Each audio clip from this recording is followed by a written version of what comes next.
skilled workers. And these problems are made worse by historic inflation and persistent supply chain issues. And this is not a field that offers the kind of remote work and flexibility that is becoming more commonplace after COVID.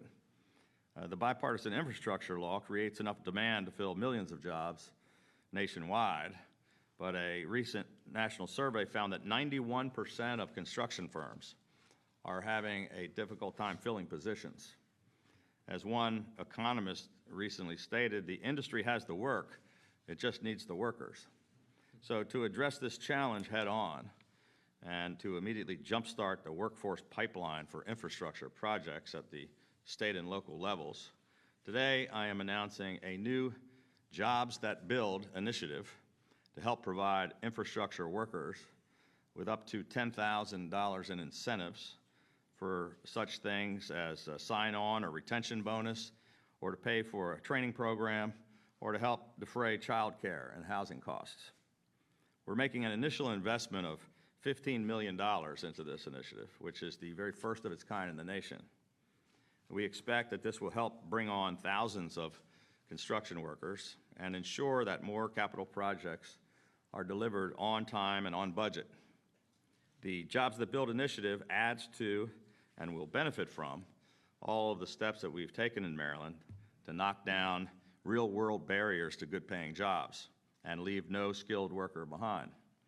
We brought the PTech model to Maryland, which gives young Marylanders the opportunity to earn an associate's degree tuition-free while simultaneously with their high school diploma, while also getting the benefit of mentors, paid summer internships, and being put first in line for great jobs after graduation. We enacted the Access Initiative, which requires every public school in Maryland to offer computer science courses. Through our renowned Earn Maryland program, we've already provided job training to over 9,000 unemployed or underemployed Marylanders. 81% of them have obtained employment. And nearly 20,000 Maryland workers have received training to earn a new certification, a credential, or skill. Last month, we reached a record milestone of 12,000 apprentices statewide by offering registered apprenticeships not just in the construction trades, but also in non-traditional sectors, including cybersecurity, information technology, digital and social media, and healthcare occupations. And earlier this year, Maryland became the very first state in the nation to formally eliminate the 4-year college degree requirement for thousands of state jobs. I'm pleased to report that this program has already led to a 41% increase in non-4-year degree hires for the state. It has already become a model for other states, and we look forward to seeing the same results with this Jobs That Build initiative that we're launching today. And it's just one more way that we're changing Maryland for the better. With that, I'm going to turn it over to Secretary Robinson, who's going to give us more details about this great new initiative. Thank you, Governor. It's an honor to be here this morning with you and with my colleagues from the Infrastructure Subcabinet to announce this innovative workforce program. I first want to say what a privilege it is to work for a CEO who challenges all of us every single day to think boldly about our most pressing challenges and to bring forward outside-the-box solutions to move our state forward. Governor Hogan mentioned the tremendous success we've had with our non-4-year degree policy. And I want to take just a moment to thank our partner in that initiative, Opportunity at Work, for their hard work and commitment to individuals who are stars or skilled through alternative routes. A big part of why that policy is so successful and being modeled throughout the nation is because of its unwavering focus on the worker. And it's because of that focus on the worker that we're here again today to launch another groundbreaking workforce initiative.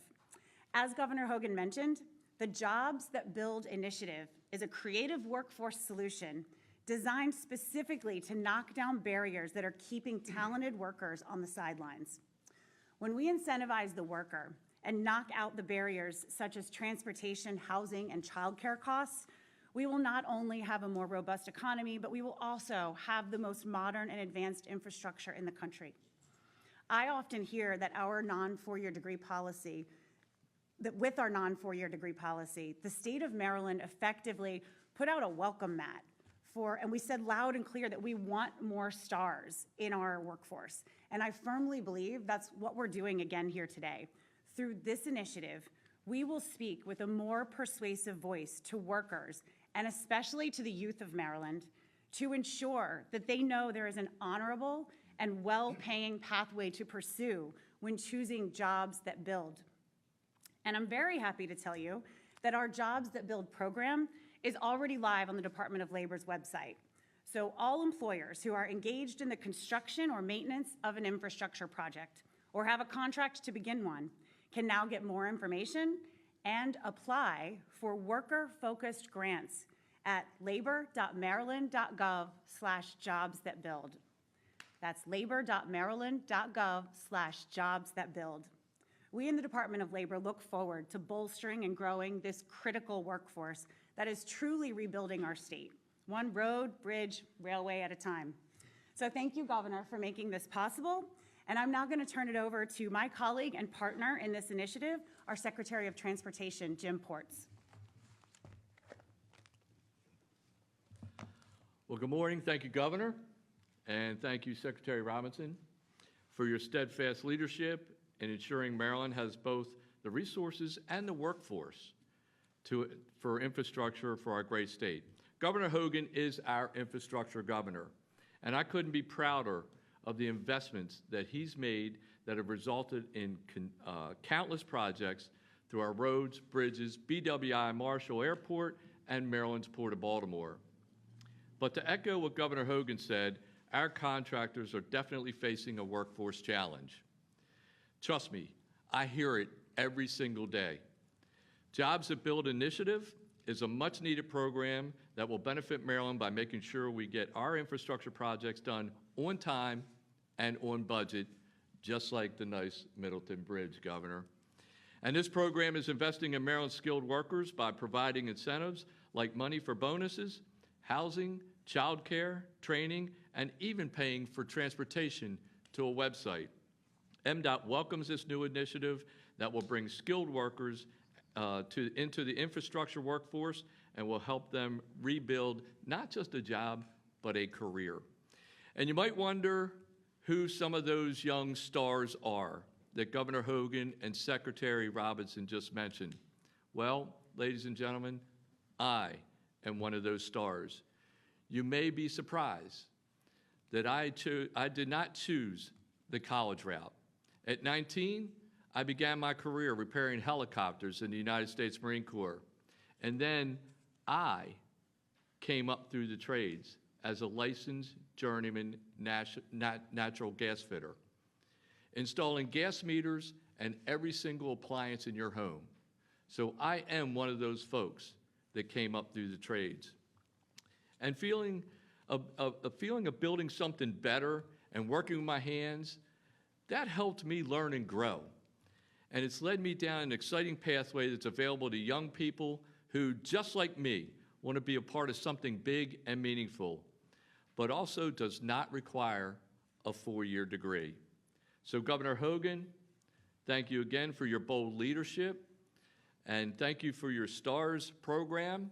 As the poster child of your STARS program, I look forward to partnering with you and Secretary Robinson and the entire infrastructure subcabinet on this impactful program. Thank you. Well, thank you very much, Secretary Ports. We are proud of your success and your leadership, and thank you, Secretary Robinson. And with that, we'll be happy to take any questions. Governor, can you give an example of a project that's underway and that is either being slowed down or is in danger of being slowed down because of the lack of contractors? And then secondly, how will you set this program up so that it can continue under the next administration, or is that kind of a question mark about whether this will expire come January? Well, I can't, first of all, I think nearly every infrastructure project in America is being slowed down by the lack of construction workers. We're still, in many cases, getting them done ahead of schedule, but I know that all of the contractors are having difficulties, and it's getting worse and being exacerbated every day. So I think it's going to make a huge difference, and I think other people around the country will try to follow our lead, just like they have on many of our other innovative programs. And I can't imagine any circumstance where the next governor would not want to help put people to work and provide jobs and skilled trades for the most important part of our economy right now. Anybody else? Staying on jobs, Governor, yours is about to be over. Yeah. Are you doing a job search now, anything in the future? Well, I'm excited to learn about some of these new programs because I don't have very many real skills, but maybe I could go into the construction trades or something like that. I haven't decided what I'm going to do next, but I know we're still going to keep working. I don't know exactly. I lost count, but 95 days or something. We're gonna work every one of them, and then we'll see what the future holds after that. I'll check with you next week. Okay. We have a November election question. Dan Cox and groups affiliated with him have alluded to plans of challenging the election results if he loses. What is your response to that? I'm not really going to get into it. Obviously, I don't think that makes any sense. I mean, I think they're still questioning the 2020 election, which, Biden won Maryland by 33 points and more than 1 million votes. And, I can't speak for Dan Cox or what he might do after the election. Do you see a role for yourself in assuring voters that the elections were conducted in a fair manner and that the results? I'm sure I will be speaking. I've been doing that for 8 years, and I think the last election we conducted probably better than any state in the country, and we had no issues or problems whatsoever, and had our votes all tabulated. And we're going to continue to make sure people have confidence in our election system. During the January 6th hearing yesterday, they showed unreleased video of congressional leaders reaching out to governors. I was just happening to know if you saw the video or if you have any comment on it. Yeah, I caught just that segment of it. I didn't get a chance to watch much of the hearings, but I saw the clip, and it was an accurate description of what happened. And I'll take a moment to just walk you through that. I was sitting in this very room with those screens behind you on a Zoom with the Japanese ambassador when my chief of staff came in, leaned over to me, and said the Capitol's under attack. And we called an emergency meeting right away. I ordered 250 riot-trained Maryland State Police to the Capitol right away. I called up the National Guard instantly. And while I was making those decisions here in this room, Steny Hoyer, Majority Leader of the House, who is a Marylander and known for a long time, called me in a panicked way. He was in an undisclosed room in the basement of the Capitol with Nancy Pelosi and Chuck Schumer, and they were desperately looking for help. And they said that the Capitol was under attack, under assault. The Capitol Police were overwhelmed and overrun, and they were, scared.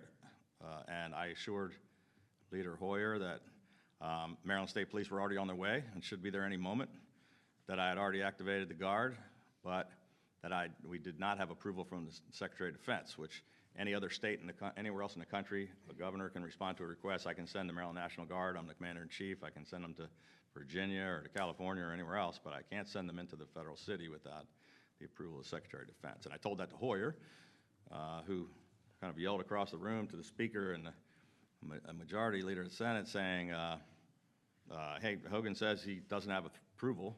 And Chuck Schumer, Hoyer says, Chuck says you do have approval. And I was like, well, with all due respect, Steny, I don't care what Chuck says. I'm telling you the Secretary of Defense hasn't given me approval. But we fought for 2.5 hours to get that approval. I finally got a call from Acting Secretary of the Army, Ryan McCarthy, who said, Governor, can you send the Maryland National Guard to the U.S. Capitol? And I said, we've been trying to do that for 2.5 hours. So we were the very first police outside of the district to arrive. We were the very first National Guard to arrive after D.C. And, so I was, I didn't realize there was a video of Nancy Pelosi talking to Northam, and she was saying, Leader Hoyer just talked to Governor Hogan, and this is what Governor Hogan said. They don't have approval. And, but I don't know what was going on the other end of the phone, but it was obviously a day I'll never forget. What was that like to see the other side of it? You lived in it and saw it Yeah. and experienced it yourself, but to see what was going on their end with Leader Hoyer and Speaker Pelosi. Yeah, well, I mean, I heard, yeah, it was interesting. I only saw a short, clip of that, but I mean, I could tell that there was real, I mean, it wasn't just, hey, would you mind coming down and helping us out? It was panic. It was there was noise outside the door. There was, the people were worried for their lives. I think, we took very quick and very, strong action, and, could have turned out much worse, I think. In other Washington DC news, the Commanders and Dan Snyder are back in the news, and it said that they failed attempts miserably trying to get a stadium in Maryland and Virginia. Is that still off the table? Has there been any other talk with that, or do you have any insight on that at all? I heard that there was a new big Dan Snyder story. I frankly have not read it, so I can't comment on the specifics of it. But yeah, I mean, we've been trying to work with them for 8 years on the stadium, and I guess the good news is they're still in Maryland, and they have currently no prospect of going anywhere else. We've fixed the infrastructure, put a lot of money into that region, and hopefully they'll build a new stadium there. But I can't speak for the latest machinations of Dan Snyder and what their decision making is. It's frustrating. I mean, we had we were very close to reach an agreement with them on a beautiful new stadium years and years ago, but they keep getting off track. They thought they were going to Virginia. Virginia, backed off and refused to give them any money. They thought they were going to D.C., and D.C. didn't want to do it. And so they're still Marylanders, and they're still paying taxes. Is that a team you want to be associated with right now? I'm actually a Ravens fan. Governor, somewhat off topic, do you have any update on the Johns Hopkins University Care First merger and where that team? I'm very aware of it and very concerned about it. I don't have an update other than to say that this is a serious issue with hundreds of thousands of people's health care coverage being put at risk. I think it's very unfortunate that we have two companies, both Care First and Johns Hopkins, fighting with one another. And I know that there are ongoing negotiations, and we're going to put as much pressure on them as possible to reach an agreement, because open enrollment starts tomorrow, and hundreds of thousands of Marylanders' insurance can't be in a tug of war between Johns Hopkins and Care First, including nearly all the state employees. And so, we're not really involved, and we don't have any authority, but we're doing everything we can to encourage both sides to resolve this issue, because we don't want to put our Marylanders at risk. We have two quick questions on the new city state's attorney in Baltimore. Mr. Bates has spoken extensively about trying to have a working relationship with Mayor Scott. Obviously, the two don't see eye to eye on everything, though. Is it possible to have a more tough-on-crime approach, like Bates says that he wants, without the support of the mayor? Well, I sure hope so.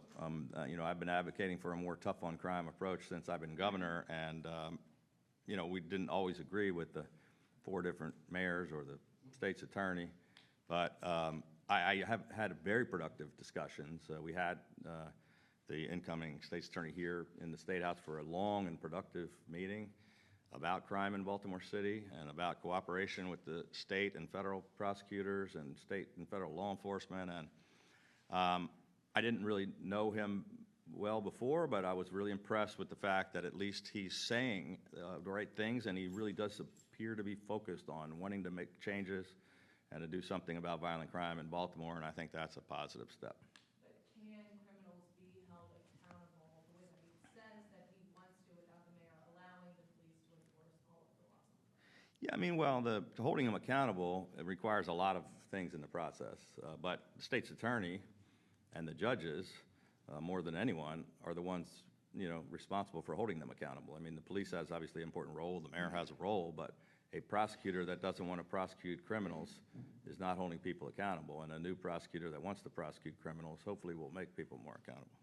Governor, regarding recreational marijuana, the president announced that he was going to pardon everyone with a federal possession. Excuse me. Have you given any consideration, or are you close to a decision on how you might handle that at the state level?